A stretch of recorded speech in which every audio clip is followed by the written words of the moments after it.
Hello, everyone. I am Stephen Drew, and I'm joined here by a real guest, an actual social content creator, perhaps the king of YouTube. So, for you free followers who are looking on my live stream now, Tom Roundtree's got 20,000 over here.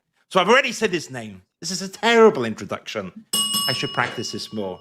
But Tom, who I'm joined with, and I'll put a little round of applause.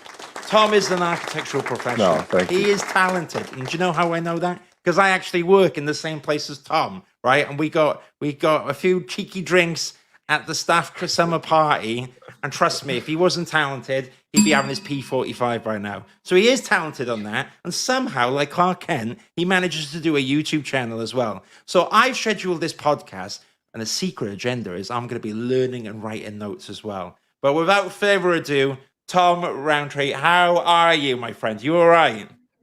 Wow, what an introduction that was. That was amazing. I also love the little countdown and you little chicken Caesar salad. Oh Love yeah, it. do you like that? Well, I've got a few tricks Yeah, up that's my great. sleeve, and you can critique me as part of Go it. on. So I've got some memes. I've got Yep. so where's I'll find a fitting meme for at the moment. So this is me doing a bit of work at home at EPR at the moment. Sorry, Chris Castle. If you're watching, I promise I will do work after this live stream. But more importantly, what else have I got here? I've got a few other memes as well. I've got an architectural meme, Tom, Yeah. Is this what Yep. architecture's about? I'm not too Yep. sure. Yeah, maybe. Oh, maybe not, Maybe. right? If you are working on toilet schedules for the rest of your life, you might want to move elsewhere. But Potentially. Tom, potentially, yeah. So I digress. I've got to get in. I've got to get in presenter mode. I've got to start interviewing you because you are, in my opinion, probably one of the biggest YouTube channels, at least in the UK, one of the biggest in the world in terms of Wow. architecture. And it's very hard, I Wow. would imagine, building an architectural YouTube channel as well. But maybe before you give us a few juicy nuggets, if you want, I'd appreciate it. I'm writing the notes here. But before we do that, maybe you can tell us what on earth were you thinking when you went on this big quest to build this YouTube channel and produce content as you do at the moment? Well, it's actually an interesting story. You probably won't have heard this story from me before, but I actually started YouTube based on fitness and bodybuilding. So back in the day, back 5 years ago, when I started this YouTube channel, I was heavily into the fitness space and into Right. bodybuilding. It was my obsession. It took over my life. And so I thought I'd watched a couple YouTubers at the time. I really enjoyed YouTube at the time. And Yeah. so I thought I'll just dive into the YouTube space, film my training, film my life, all that good stuff. And basically, after I did the first video, I got the bug, wanted to do more, did more and more and more. And then it got to a point where I was like, right, let's be consistent with this and let's just try and make something out of this and see what happens. So for 2 years straight, I was doing videos once a week based on Mm. fitness, based on my training, based on my eating, my routine, all that good stuff. Until obviously architecture started to take over my life completely. Yeah. And so it got to a point where all my spare time was spent in the studio. And so I thought, well, I've got to make a video. So why don't I just film myself in the studio? So Fair I enough. filmed myself in the studio, got the day in the life of an architecture student, and it went viral. And at that moment, I was a bit like, okay, so obviously at the time there wasn't necessarily architecture students vlogging or Yeah. posting content at the time. I think a couple of years ago it was very similar for most students. They'd go into university, they would look for someone on YouTube to either get some relevancy or to find tips or all that good stuff. And so I thought, right, there could be a bit of a niche here to kind of plug into the market, into the YouTube market, and kind of show the lifestyle of an architecture student. And that's lead me to now. So 3 years later on from starting doing those videos, I've been doing YouTube now for 5 years, and I'm full throttle in the in the architecture student vlogging space, I guess you could call it, filming all things architecture. I love it. Well, I'll give you a clap here. So I don't know if you can hear my soundboard. I should check before. But I'll give you a clap. Now, I had a brainwave while we're talking because a lot of what you do is quite visual. So what I'm going to do is Yeah, I'm going to bring up your YouTube channel here as well, and we can maybe have a little look at all the stuff you're doing. Now, I yeah, was quite impressed. I mean, this is a lot of views, right? So, and this probably yeah, ties into what you're on about. And I'm sure there's a few fitness yeah. ones down here, and I'll look at them after because I need to sort out the fitness, right? So I will use your old videos, but let's talk about here because so let me put these on in the background now so Wow, we can just we're get a really going flavor. I'll turn the we're sound really on. going back. Yeah, of course we're going back, right? Because this is your journey here, okay? Now Yeah, don't copyright strike me, Tom, because this is I promotion won't. for Don't you, worry. mate. And so for Don't anyone worry. who's watching this and goes, "What you want about?" So if you're a big YouTube creator, and if suddenly I decided to download all the Tom's videos and upload them, he can copyright strike me. So promise you won't do that, Tom. Well, we look at Yep, your awesome videos, but this is one of your biggest videos, right? And this is during yep, that era you're on about as an architecture student. Now, I think it's yep, important to mention that you're pretty much on the latter part of your part two, so you're quite yep, far along your journey now. So you're not a yep. flunky, Tom, in part two, and you've done good grades. And I'll say that I've seen your portfolio; it's good. So I'll give you another round of applause on that. But this is the start, right? We got the Weetabix here, we got the cereal, and this is a day in the life of an architectural student having a bit of what yackle in the morning or whatever, right? So tell us, why did you start doing this then? Where did the idea come from?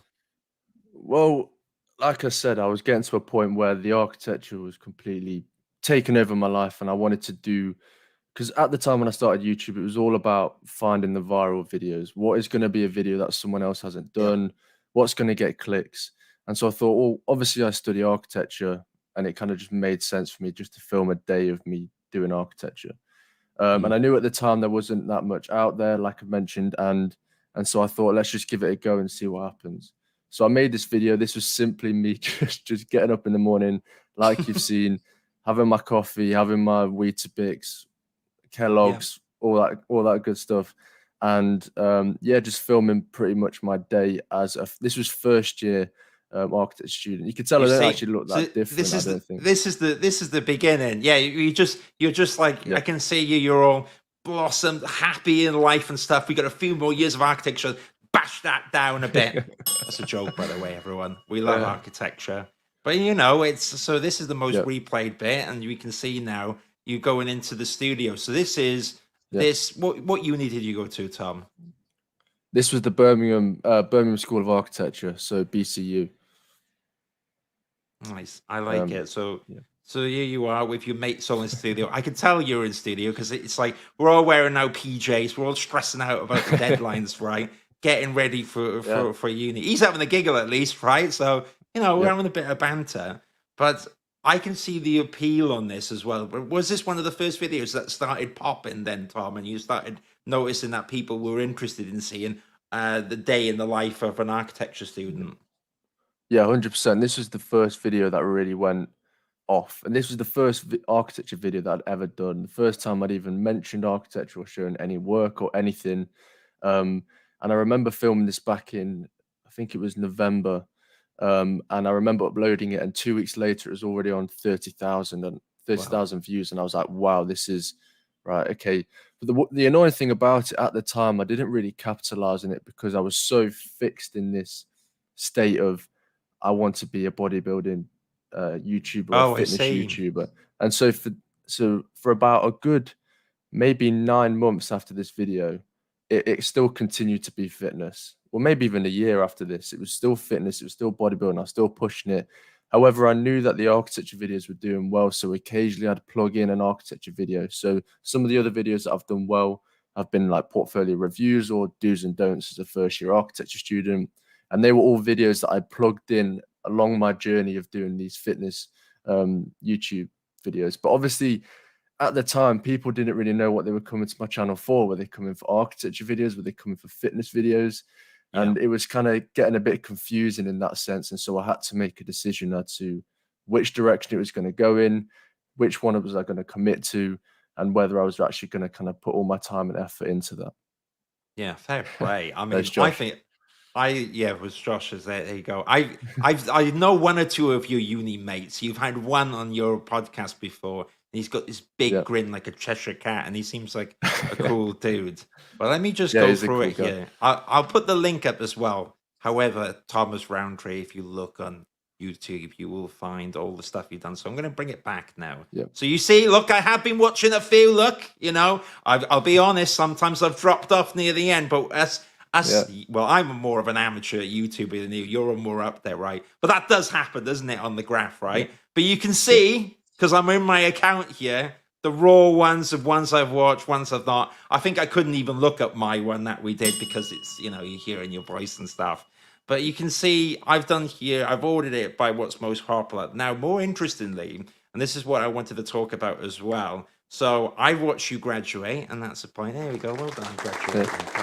Thank you. Over the years, so now you're saying, so you've reached that point, and you're thinking, do you know what I want to continue in the architecture channel as well, and I want to do all this stuff. So we'll bring up you graduating because that's kind of a big day and a big moment and stuff. So it goes along your career, right? Do you find Yep. that as well? Did it ramp up during your part two? Like, so you've just done a University of Westminster. I know where you were staying because you were in that area, and I went to University of Westminster as well, which is really cool. But part two is more intense, right? How was it, Tom, Yeah, for doing sure. that and the content? Well, it's interesting because there's a bit of a mix, personally, from my point of view. Although part two is more intense and the quality of the work is obviously a lot higher, you've also got a little bit more spare time to kind of obviously go off and do your work, do your research.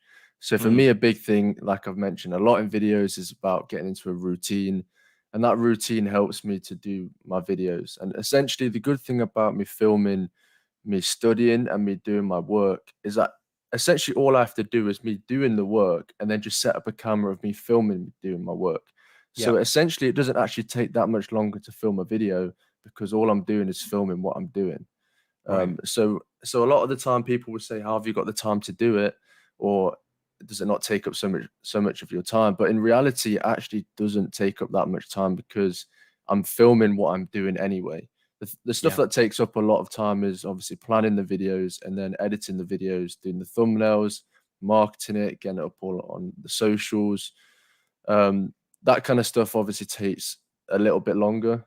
Yeah. But filming the videos themselves is actually not very time consuming. Now, fair enough.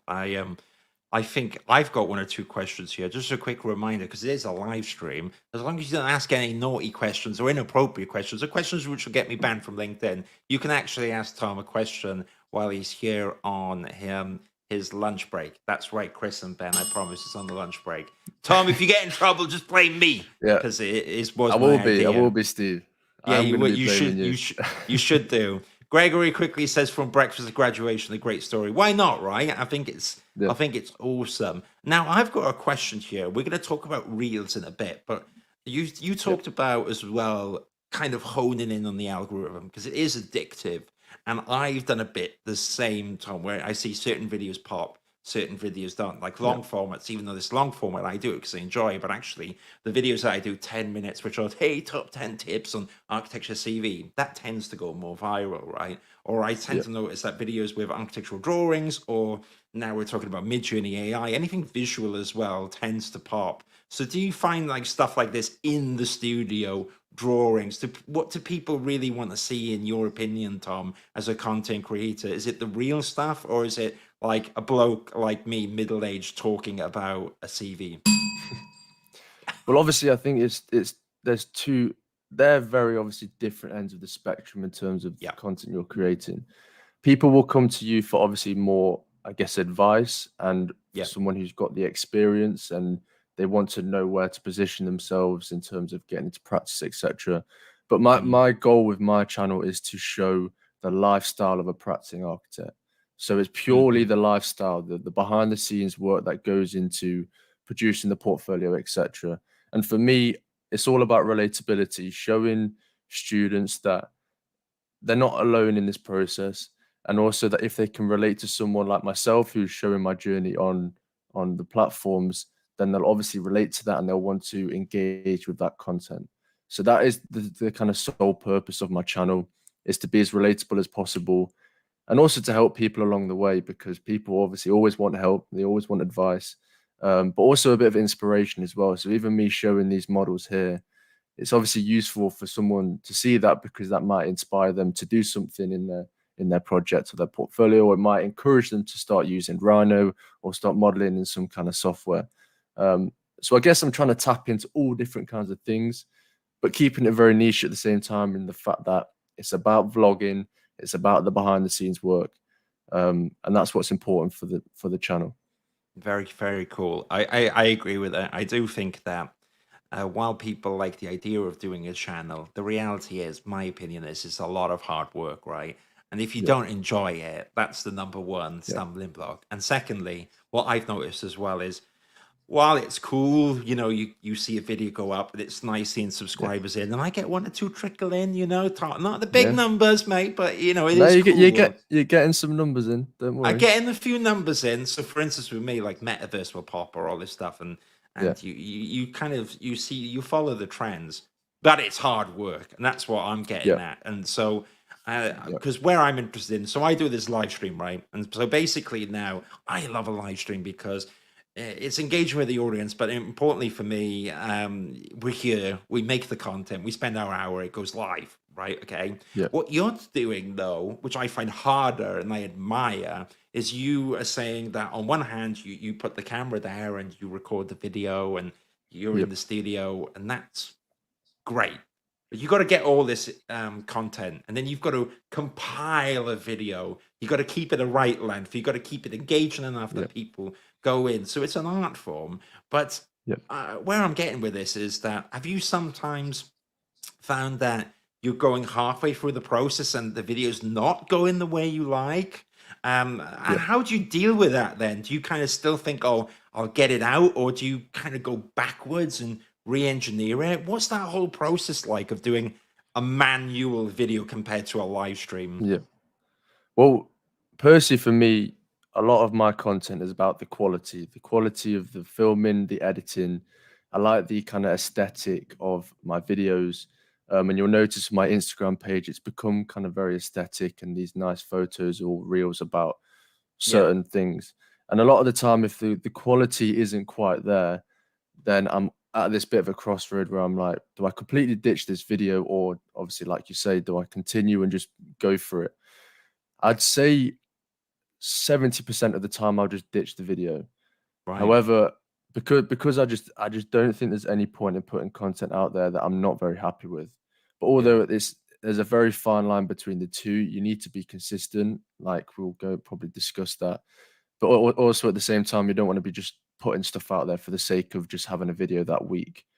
So that is one thing I've tried to step back from. Before, I would put a video out every week without fail, no matter the quality. I'd do my best to put it in the best shape and then upload it. But now it's about, if I have a video ready, it's ready. If it's not ready, it's not ready. I'm not going to upload it.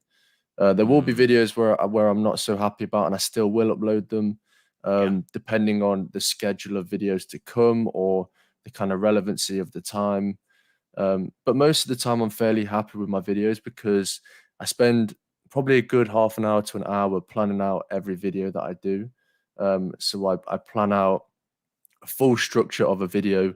I'll write my target length that I'm looking for. So if it's 6 to 8 minutes, for example, and then I'll Yeah. break down that 6 to 8 minutes with what I want to happen in that video. So it has some kind of structure, it has some kind of narrative to it, rather than me just going out there and just filming bits and bobs.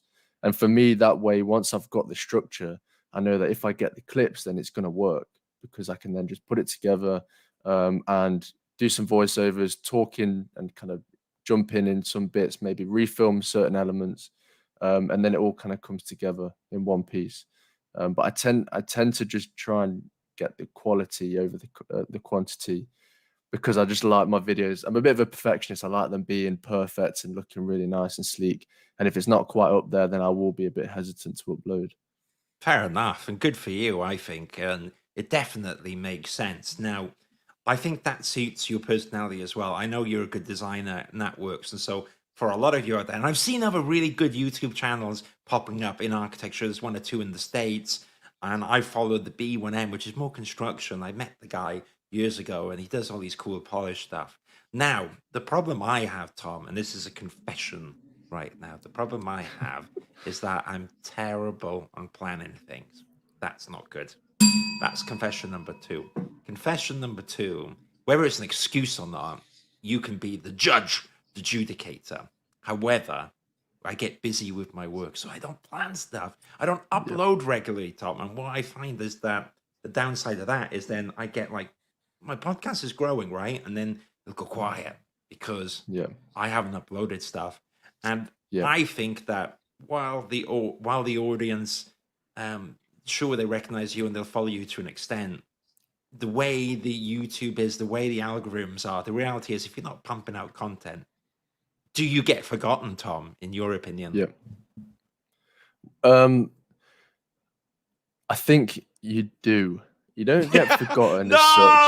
No! Hang on, you don't get forgotten, but Mm, there's obviously some merit to the algorithms in that if you're being consistent, then you're going to be consistently putting yourself at the top of the pile on people's feeds, because yeah, obviously if you keep uploading, I think that's fundamental. But the same thing follows for everything in life. If you're consistent with something, you're going to be consistently improving or consistently getting people involved or communicating with people, etc.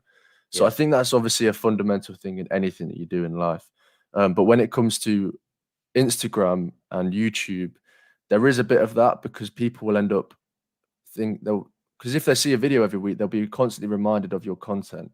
If they yeah, don't see a video for a month, they'll probably not be so interested, because they haven't been. It's obviously dopamine, and it's that reminding of that you're there and you're producing the content. So no, you won't get forgotten, Stephen. Don't worry. But I won't because get forgotten. it's a common thing to worry about, because people are always Mm, concerned about being relevant or keeping on top of the algorithm.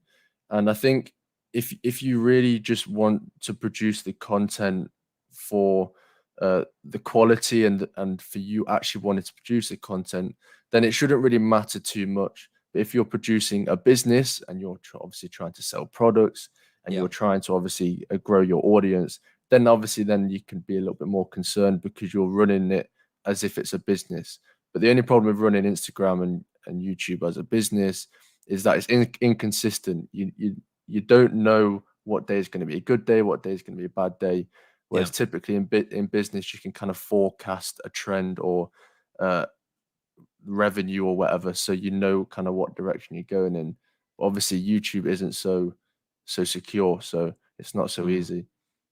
Very interesting. And so for anyone out there that's thinking, well, I don't want to do a YouTube channel, or maybe I don't want to do Instagram, just to bring it back, these principles we're talking about, I believe they apply to everything. And so while I think you're doing an amazing job with YouTube, the one that I got a bit more traction with, and I still love to this day, which arguably it seems a bit more pedestrian, a bit more vanilla, a bit more boring, right, is LinkedIn. Now, I think LinkedIn is an Yeah, underdog. And my logic for it that, right, is. is LinkedIn is with the platform where everyone goes on at work, everyone procrastinates at work. You can have LinkedIn on and you're not seen as unprofessional. Whereas if you're on TikTok, it's like the boss is like, what are you doing? Right. Now that's a Yeah, far example. But what I mean is that's why I like doing like live streams on LinkedIn. And I agree with you, Tom. Where I am much more disciplined though, is that I always believe in getting out LinkedIn posts once or twice a week. And my top tip, which I will share. So actually,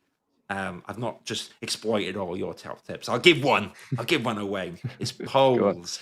Polls on LinkedIn are Yeah, phenomenal, right?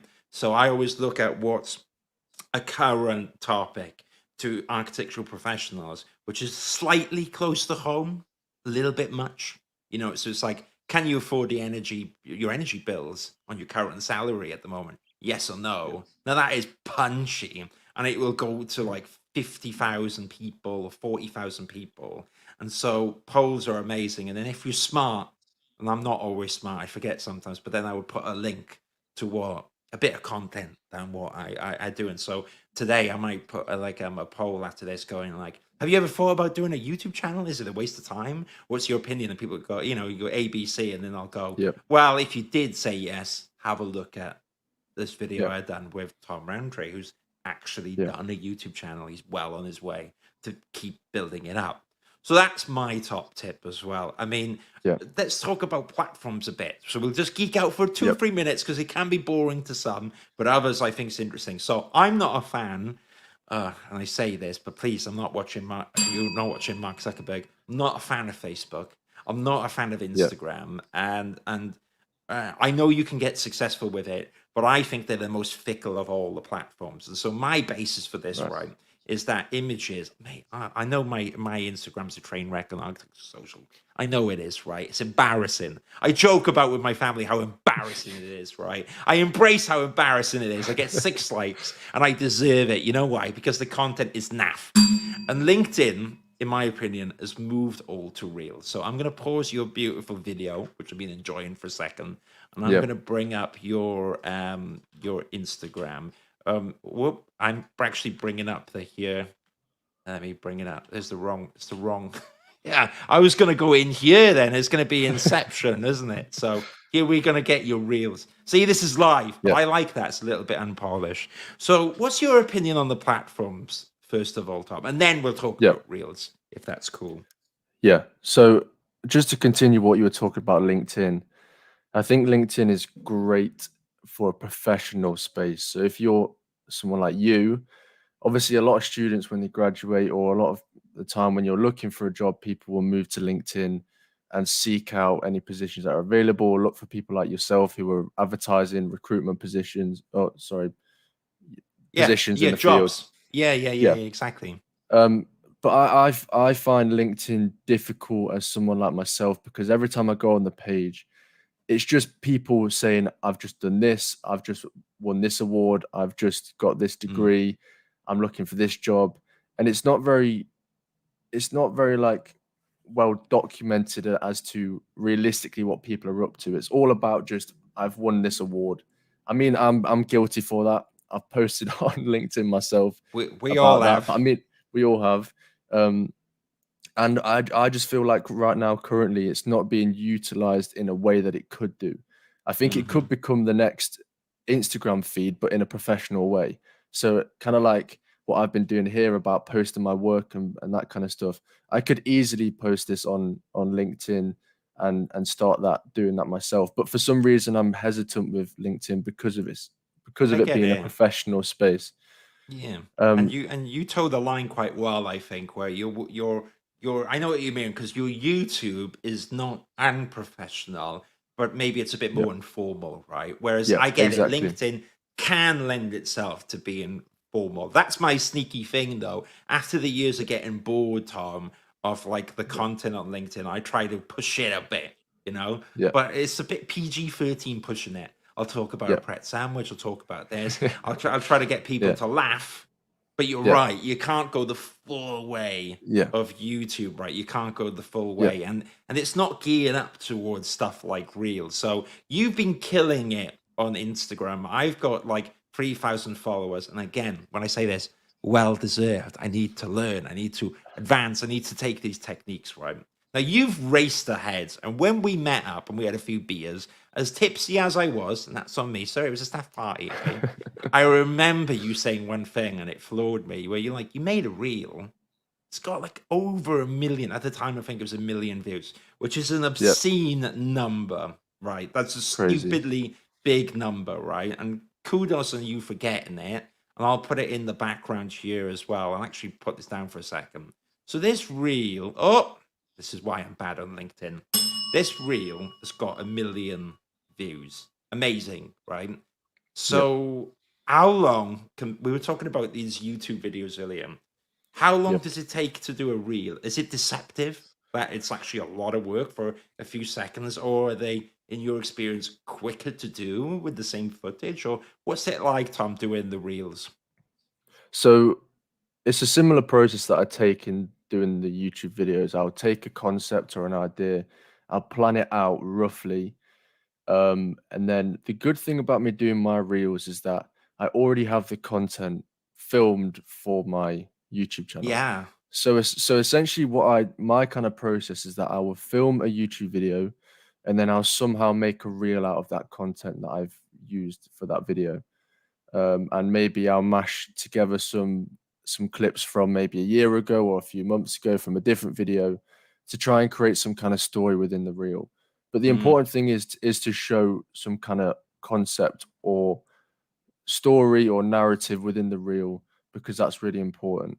And then once I've got the narrative and I've got that set and I've decided on what I'm going to do, then I'll simply just take the footage, cut it down into 10, 15 seconds worth, which usually takes me maybe 45 minutes to an hour.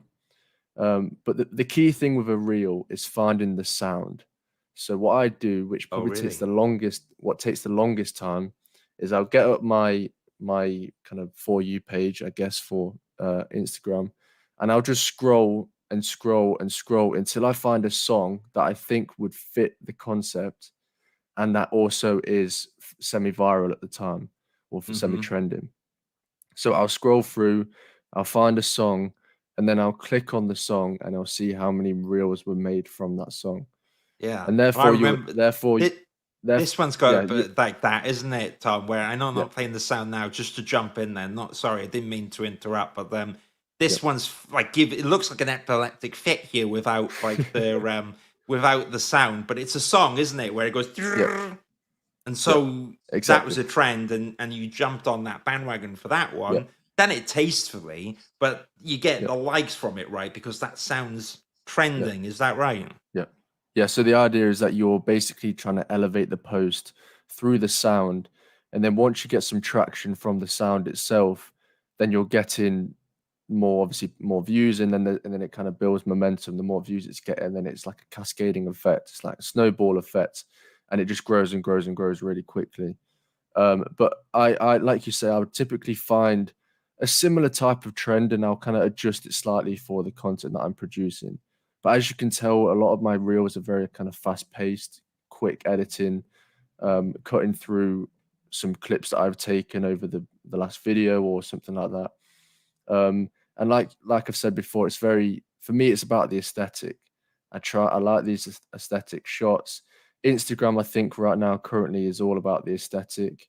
TikTok is more about the trends and that kind of stuff. Whereas I think Instagram is more aesthetics, more photo, cinematic based, which I actually really like. Although you're not a fan of the page, I really enjoy it on that sense, because one of the things I love about doing YouTube is the filming and editing of the shots and that kind of stuff. And I like putting together some kind of story with some music. So it actually kind of fits really well with my content in doing the reels. Don't worry. I think if a therapist was here, they would say, Steve, you're being a bit defensive about Instagram, probably because you're not doing a good job on it. And maybe that's a bit true. I've got my eyes on it, so I've got to get over my thing, Tom. I've got to get over it, and I'm going to do some real. So I was going to start with, and this is going to be another confession here, and you're going to kind of roll your eyes on me slightly. I know you're being sweet and all, but like you talk about your editing and all that stuff. I'm just going to chop and change a few like sound bites from all the things that I've done on the podcast, because that's a quick win, right? It's a bit cheap, it's a bit dirty, but I figure why not try it? But learning the algorithm, having a bit of fun with it. So that's going to be my starting point. And then I was going to do like the meaningful reels where in 30 seconds I say maybe a do or don't on CVs or something like that, right? Or portfolios, and have a bit of fun. Yeah. One thing I would say is try and find a niche or something that someone isn't doing, because the sad thing about TikTok is that people are constantly just copying each other. They see a trend, they do the same trend with the same song, and it's the same thing over and over again. Or someone's just trying to slightly adjust the trend, and it ends up just being obviously very repetitive, and everyone's doing the same thing, and it just becomes very saturated, and you kind of get lost in everything that's going on. Whereas I feel like with Instagram, it's about finding a niche, what maybe someone isn't quite doing the same. Maybe you're doing something similar to what someone else is providing, but you're editing it in a slightly different way, or you're given a slightly different bit of information. So for me, mine was all about showing these kind of vlogs of an architecture student, because I see a lot on Instagram of people making models or doing drawings or producing work, but not necessarily them behind the camera actually making it. And so that was the kind of the push for my Instagram page. I like it. And I do think as well, because I've been to the University of Westminster, I do actually think a lot of your reels are actually what it's like being there. You know, I mean, the only difference I would say is that I kind of like the studios, but I don't know if you know the same. Is they're an absolute nightmare acoustically. You can't hear Yeah. Jack Squidley squat in there, right? So I used to get out my binocular because I think I'm that deaf. That's why I'm loud, anyways. And I'd be listening to the two, and I'm like in that reverberation. I digress.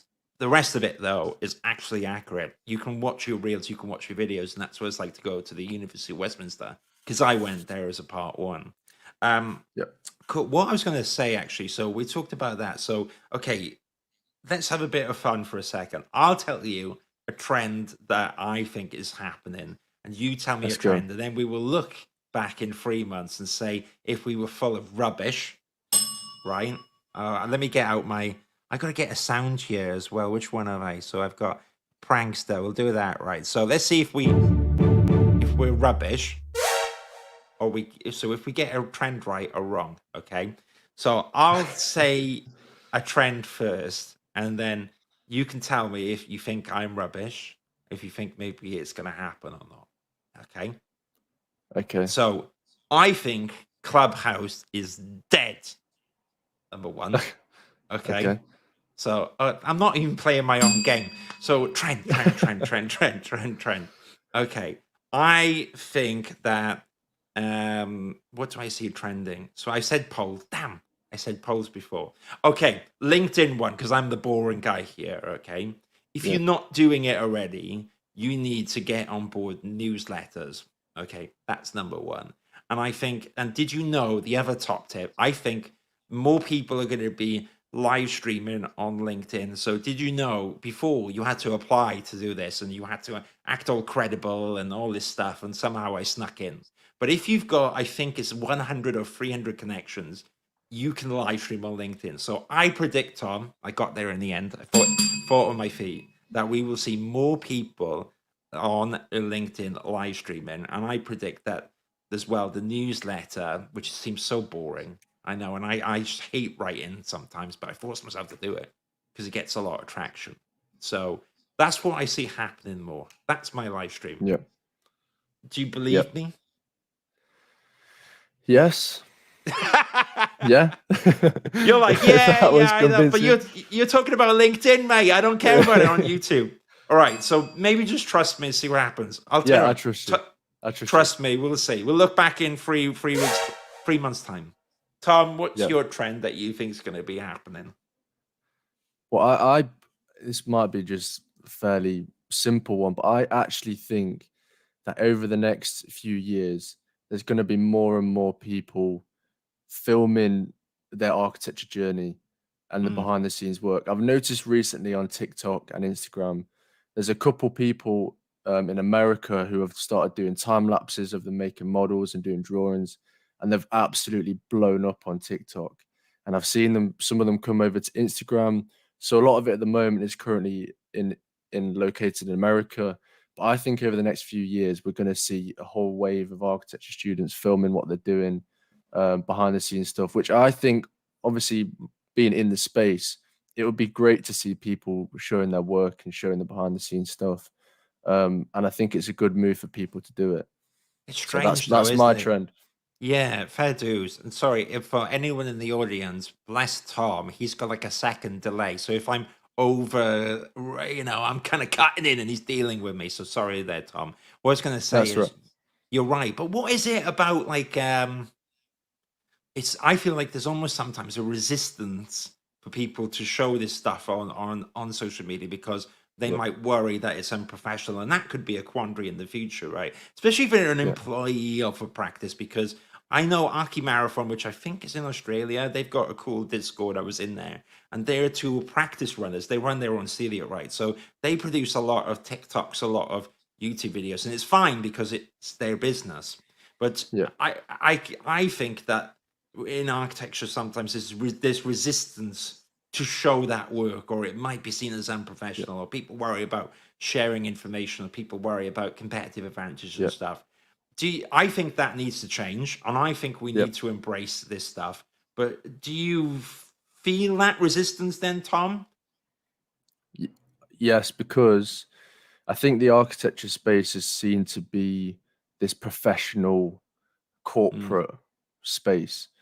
Because when you're at university, like we all know, university academic life is completely different to practice life, and it's obviously that in at university it's very creative. There's a lot of camaraderie, there's a lot of banter, there's a lot of engagement with students, with tutors, and then I feel like yeah, when you go into practice life, people view it as this quite intense, pressured environment where you have to act all kind of professional, smart, get yourself dressed up smart, and be really kind of, I guess, on your best behavior. But at the same time, there's people in practice that are obviously still creative, and they want to have a laugh, they want to have fun, and I feel like mm, the architecture space at the moment is taken quite seriously in terms of this professional manner, and I feel like people just need to kind of relax and just make that step, make that plunge, and just show their creative side of things, and show them as themselves, as their own personality in the space, rather than trying to put on this kind of professional and smart and kind of sophisticated manner. Obviously, those things are important. Professionalism is very important, but I do think it's at the moment it's a bit of a space where it's quite kind of serious, but people need to just have a bit more fun with it and get kind of loose. yeah, fair enough. We've got a few things that have popped in while you're talking there, Tom. Where Yeah, Jason Boyle and me and Jason kind of freestyle on LinkedIn. We've done a lot of stuff together. So LinkedIn is yeah, powerful, especially later on in your career. So that's an interesting observation. yeah. Now, Jason, the jury's out on this one. I'm not too sure. So right, if it works. So time lapses are huge on YouTube right now. Maybe Tom, you can comment on that. Do you see more time lapses, or should Jason stick with LinkedIn? I've seen it a lot on, like I mentioned, with TikTok, Ah, Instagram, you go. and maybe YouTube Shorts. Like I mentioned, there's these people in America who are filming, are doing a time lapse of making a model or a drawing, and they're absolutely blowing up. But these people are also extremely talented in the drawing. They're time lapsing an unbelievable drawing that they've done. So the other thing is I don't have that talent to be able to do those drawings or models in that short space of time to be able to time lapse it. But if you do have that talent, then go for it. And I think there will be people doing more and more of that. Fair enough. I think that's good advice. So I'm going to clap that. Now, Tom, before I get you in trouble at EPR and all this stuff, right? Okay. Yeah, So I will be emailing them out later. I don't want to take you too long. We got one or two more minutes, right? And what I yeah, normally like to do, hopefully I haven't seen this yet because a few guests are starting to rumble me on this, is that I like to say, is there any questions you ask me? Because I've kind of thrown a few social media questions with a hidden agenda of learning myself. And I think I picked up a few ticks. Basically, I need to start doing my reels and just get on with it and all that jazz. But Tom, do you have any questions for me? Maybe it's about the architecture industry, the architecture recruitment industry. It could be about the architecture social or about me and my crazy lights, which are costing yeah. like £500 a month to run. No, I'm impressed with the setup, definitely. I do have a question. So obviously, you were initially in the architecture space. I believe you were a part two, weren't you, for a long period of time?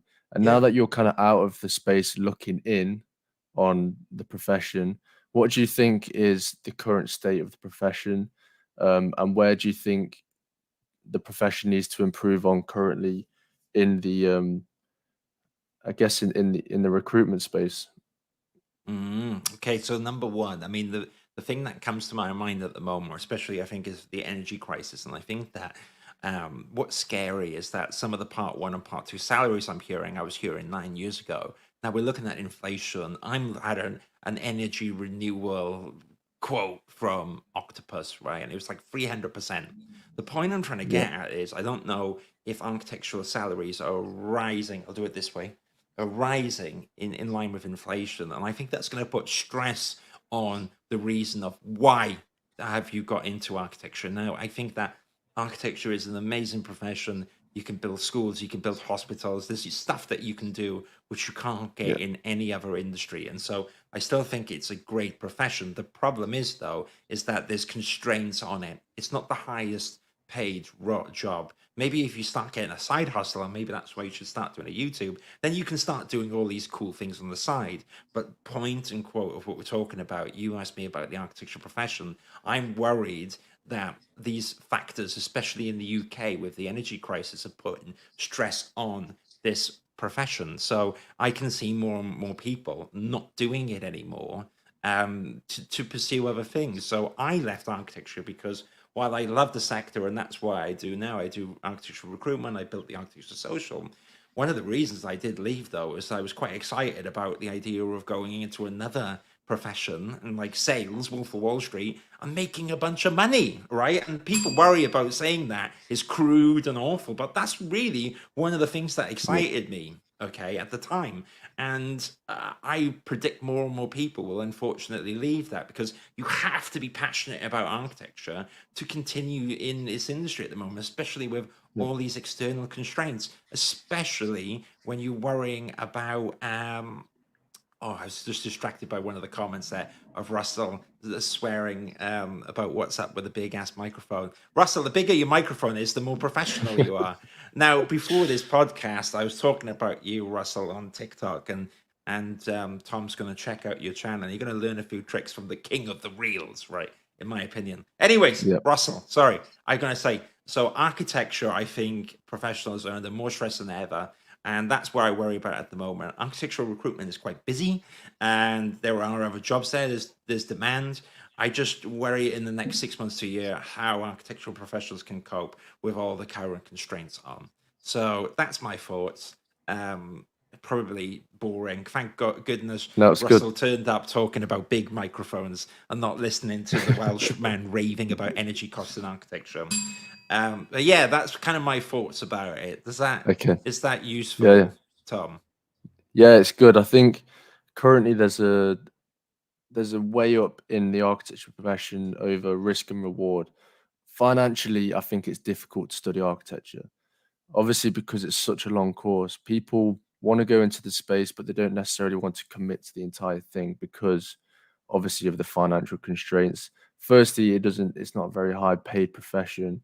Secondly, it costs a lot because you have to study a lot to get the qualifications. And so I feel like currently there is a lot of people, because it's being made aware of in social media, on Instagram and stuff. People are obviously now more concerned than ever about going into the profession. And so something needs to change quickly. I don't know what it is. Maybe scrapping the part 1, part 2, part 3 might end up doing something. Yeah, That could be ballsy. obviously a topic for another day. But Yeah, I mean, yeah, I would hope that something changes in the next year or so where maybe people are more encouraged to study architecture and get into the architecture space, because it is a good space to be in, but I understand that it's a difficult space to be in as well. And I mean, some people find themselves trapped in it because they need to pay bills, they need to pay rent, and they can't get themselves out of the loop. But yeah, that's my thought on it. I think you're right. I see more and more people doing careers lateral to architecture as well because the skills you learn are so Yeah, good. I mean, exactly. there's a big YouTuber, even though you're big, Tom, you are, and you're good, I'm right? not big.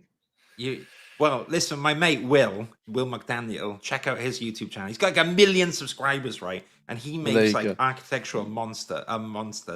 Architectural monsters. Yeah, He makes monsters, but he learned how to do all this stuff when he yeah, studied architecture.